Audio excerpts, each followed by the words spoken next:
तेलंगाना के वजीर आला रेवंत रेड्डी और नायब वजीर आला भट्टी विक्रमार्का ने कांग्रेस छोड़ने वाले लीडरों को पार्टी में वापस शामिल होने की कॉल दी। उन्होंने कहा, लोगों का कांग्रेस में शामिल होना पार्टी की अच्छी कारकर्दगी का सबूत है। उन्होंने मजीद कहा कि कांग्रेस पार्टी 20 साल तक इख्तिदार में रहेगी।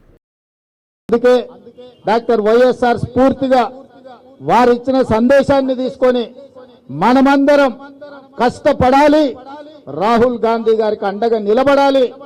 ఈ రోజు ఎవరైతే రాహుల్ గాంధీ గారిని ప్రధానమంత్రిని చేయడానికి పూనుకుంటారో, ఎవరైతే ఆ దిశగా అడుగులు వేస్తారో వారే నిజమైన వైఎస్ఆర్ వారసులు, వారే నిజమైన వైఎస్ఆర్ గారి ఆశయాలను కొనసాగించే వాళ్ళు। అట్లా కాకుండా ఆ విధానానికి వ్యతిరేకంగా ఎవరు ప్రయత్నం చేసినా వారు వైఎస్ఆర్ వ్యతిరేకులే అని చెప్పి మనం భావించవలసిన అవసరం ఉన్నది। అందుకే ఈ రోజు ఈ వేదిక మీద నుంచి మా పెద్దలు భట్టి గారు వైఎస్ఆర్ ఆశయం అంటే సంక్షేమం, వైఎస్ఆర్ ఆశయం అంటే రాష్ట్ర అభివృద్ధి, వైఎస్ఆర్ గారు ఆశయం అంటే ఈ దేశంలో కాంగ్రెస్ అధికారంలోకి వచ్చి పేదల కోసం పనిచేసే రాహుల్ గాంధీ గారు ప్రధానమంత్రిని చేయడమే ఆ ఆశయ దిశగా అందరినీ కాంగ్రెస్ పార్టీలోకి రావాలి, మనందరం కలిసికట్టుగా నిలబడాలి, మనందరం ఈ దేశాన్ని బలోపేతం చేయడానికి పనిచేయాలని మా ఉప ముఖ్యమంత్రి గారు ఏదైతే పిలుపిచ్చారో 100% వారితో నేను ఏకీభవిస్తున్నా। వారి పిలుపును నేను పిసిసి అధ్యక్షుడిగా సమర్థిస్తున్నా। ఈ 3 సంవత్సరాలు 2021 జూలై 7 తారీఖు నాడు పిసిసి అధ్యక్షుడిగా ఇదే మెట్ల మీద నేను బాధ్యత తీసుకున్నా। నిన్నటికి సరిగ్గా 3 సంవత్సరాలు పూర్తి చేసుకున్నాం।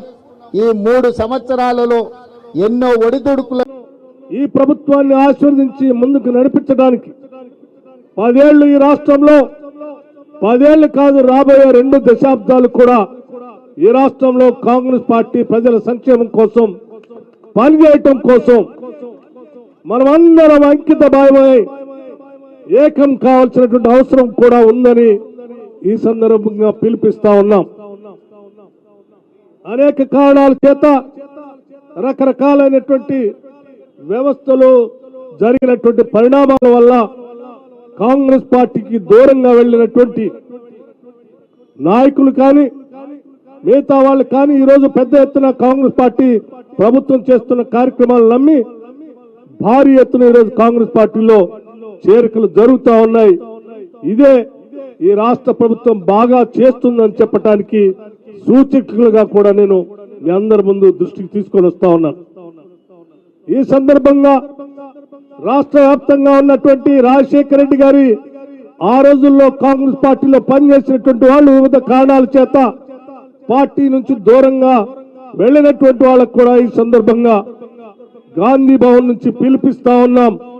అందరూ రండి, కాంగ్రెస్ పార్టీలో చేరండి, కాంగ్రెస్ పార్టీ భావజాలాన్ని తీసుకొని ప్రతి గ్రామానికి కూడా ఈ ఇందిరమ్మ ప్రభుత్వం కాంగ్రెస్ ప్రభుత్వం చేస్తున్న సంక్షేమ కార్యక్రమాల్ని ప్రజల దగ్గర తీసుకొని వెళదాం।